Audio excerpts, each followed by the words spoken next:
West Ham have sold Declan Rice to Arsenal, and Fabrizio claims the deal was to be around about £100 million plus £5 million in add-ons. So West Ham really need my help. So let's take control of West Ham United ourselves. I've added the fee to the transfer budget to rebuild the club, as well as adding the transfer to Arsenal on the 5th of July. West Ham finished in 14th place in the league, but European champions after winning the Europa Conference League, which of course Declan Rice was the captain for that European final. Too soon. So who should I replace the centre midfield for with this £100 million? Or do I just bring back Mark Noble? West Ham fans, what do you think? To be fair, Mark Noble is now the director of football, so I guess I could just literally ask him who he thinks we should sign. So I did. I used a feature on Foot Manager and asked Mark Noble who his suggestion of a defensive midfielder would be, and he came back with 3 players. Sangare is actually a player I thought would be an obvious replacement myself, only 25, a quality midfielder, and a very similar type of player to Rice. By comparison, Rice is obviously a better player, of course, but as you can see by the graph though, it's a lot closer than some might think. And look at the attributes. Sangare might be a good replacement, which would leave a lot of money to invest elsewhere. Good suggestion, Nobes.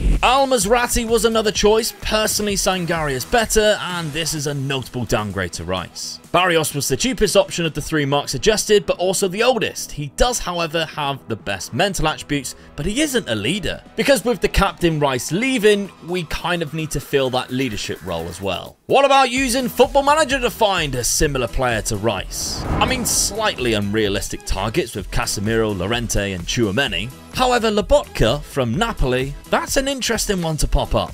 Because the first response I had from a West Ham fan on Twitter when I mentioned this video was Lobotka from Czech_Cafu. But when asking his agent, unfortunately he would need Champions League football to even consider it. The only realistic signing according to the player search would be Morten Thorsby at Union Berlin, who is a decent player but definitely not a direct replacement for Rice and would ultimately weaken West Ham. My thoughts about the role is what player would see West Ham as a big opportunity or a step up from their current situation, and it's actually a little closer to home. And that's at a newly relegated team in Southampton with James Ward-Prowse, who surely won't stay at Southampton with that quality. Definitely a different type of player to Rice, but has incredible strengths that West Ham could benefit from. He is a set-piece wizard. And West Ham are known for scoring goals from corners. But from what I can see on the internet, I don't think they've actually scored any goals from direct free kicks at all. So could Ward-Prowse be the perfect player to bring in for West Ham? I don't know, because I really do like that Sangare pick, and he's also interested in a move to the club. So I actually think going for Sangare first is the way to go, and my bid for just £26 million was straight away accepted. He of course would be more interested in going to other clubs who express an interest, but he is willing to negotiate a contract with us, and yes, it is a little high, but the cost of Rice's transfer is almost 4 times the price of Sangare's transfer, so it is a good compromise. Outside of Rice, I think West Ham fans would want to see the back of Scamacca too. Danny Ings is decent, but I think for West Ham to progress, they need somebody better up front. I thought I'd ask Nobes again to see who he would suggest in that striker role, and again, I think he nailed it there with Calvert-Lewin. Paulson is a weird one, he's class on Football Manager, but maybe not a goal scorer in real life. I'm less keen on the Mitrovic suggestion though from Fulham. Big Calvert-Lewin is a great call though, and I actually think the money from Scamacca and the remaining money from Rice would be well spent on bringing him in. Funny enough, Everton were one of the teams to actually put in a bid in for Scamacca, but the bid was a lot less than Brighton, who I was also able to negotiate higher with, so I accepted that deal and rejected the Merseyside bid.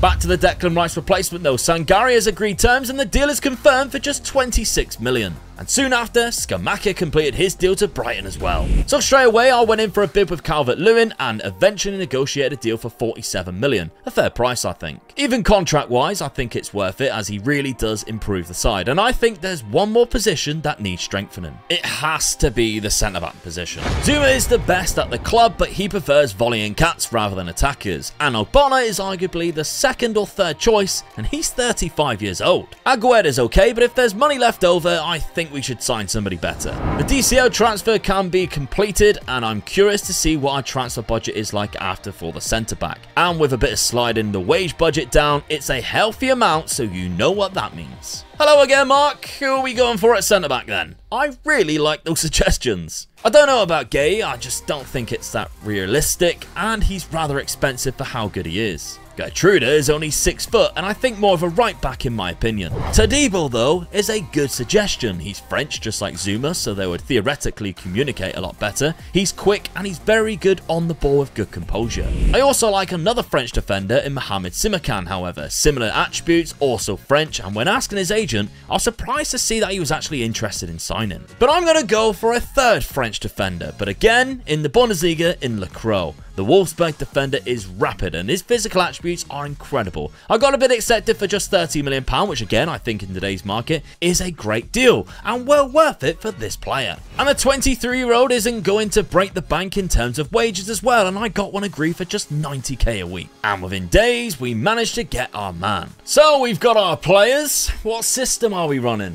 I'm really liking the 4-3-3 mainly, with these players selected in these positions, with the ones not selected being a little bit more flexible. Obviously, Jared Bowen would be the first choice, probably filling in on the right-hand side though. And it was a very promising start in the first match, which was away to Brighton. We took the lead after just 15 minutes from Jared Bowen and scored again on the half-hour mark with Souček popping up with the loose ball. They even played Skamaka and they failed to get our shot on target as well compared to the 8 shots on target we achieved. That was a good decision. It was a good team performance as well, but a quiet one from Sangare, who maybe just wasn't required to be in the game as much. The winning run continued though. We hosted Manchester United next and we beat them 3-1 with the new signing Le Croix also scoring the second goal. Weirdly, we won the first 3 games and then lost to newly promoted side Burnley. We got a Europa League group handed to us and we should definitely be progressing through. We're at the halfway point. Things are going alright to be fair. We are currently sat in 6th place. We've only just dropped down a couple of positions. That's due to some bad results against Manchester City and Aston Villa. Some tricky games actually happened in December. We also lost to Arsenal. But other than that, it's been going all right. A big loss there to Tottenham, but a huge win right after to Newcastle, with all 3 signings scoring a goal. Yes, Dominic Calvert-Lewin got 2, Le Croix got 1, and Sangare got the other. So we're actually doing quite well. We also knocked Man City out of the EFL Cup, but then got eliminated by Watford. Things are going alright. In our Europa League group, we have topped that group. We have won it. We only lost 1 game, which was against SK Rapid. So we're going through to the next round there. But yeah, things are looking quite well, quite good to be fair. After 20 games, 43 points, just a point away from the top 4, which Crystal Palace actually sit there right now. At one point, we were second too. We were doing really well. If we take a look at the goals, it's quite misleading because Dominic Calvert-Lewin has 16, but he only actually has 6 in the Premier League. He has 9 in Europa. So he's been a lot better in Europe than he has in the Premier League. Goals in the Premier League, there's been a lot that's come from Le Croix. He's been a monster from set pieces, to be fair to him. Jared Bowen's been fantastic with assists. He's got 16 so far, and Thomas Souček is fielding quite nicely from centre midfield. Sangare has 6 goals. He's been doing all right. Now, he doesn't have the best average rating, but I'm still really happy with that. So for now, we will continue on this season and see where West Ham finish. We were drawn against Benfica in the round of 16 for the Europa League, and we fell behind after just 9 minutes, but Dominic Calvert-Lewin continues to score goals in the competition. Vlasic also got a second for us, and DCL made it 3-1. And we smashed them in the second leg too, sending us into the quarterfinals to face Bayer Leverkusen. We continue to upset big teams in the league as well, and we are currently on a very good run, sitting in 4th place in the Premier League, only 7 points off top.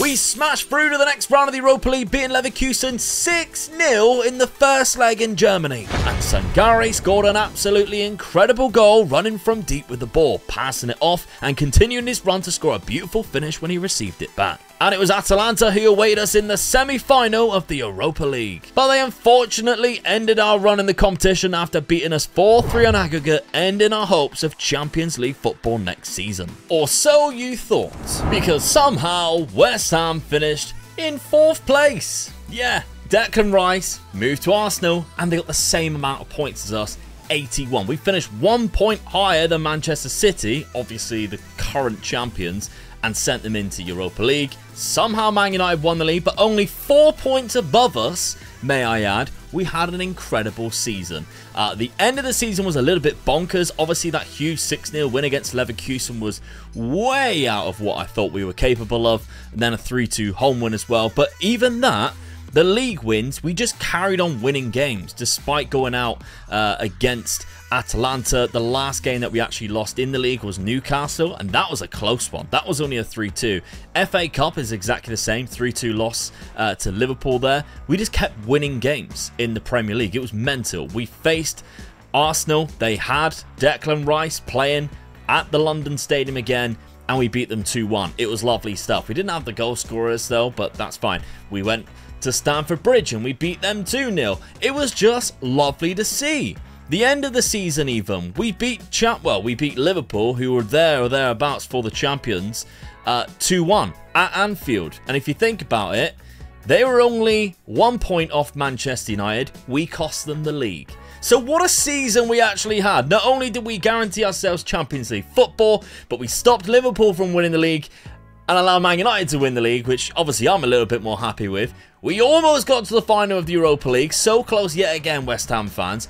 I don't think we've done half bad, to be honest. And performance-wise, we can see Dominic Calvert-Lewin had a great season with the goals, but it was the supporting cast which helped us have a fantastic season. Jared Bowen, probably the MVP of the season with 29 assists and 12 goals. Vlasic, very similar types of numbers. He did, well, obviously half the amount of assists, but from a very good output from a player I didn't exactly expect. Sangare didn't exactly have the best of times and possibly would have seen Declan Rice have a better average rating, but I still think he was good. I still think he was good enough there, and he's wanted by Chelsea. I don't really know. So what I'm going to do with this save is I'm going to carry it on as a rebuild with my dad that we will see on a future Monday video. But I hope you really enjoyed this. If you want to see more types of videos just like this, where we dive into one season where I look to replace a certain player or something like that at a different club, then please let me know. And why not check out this video, because I set every single player's attributes to 100 with 200 potential, and it caused absolute chaos.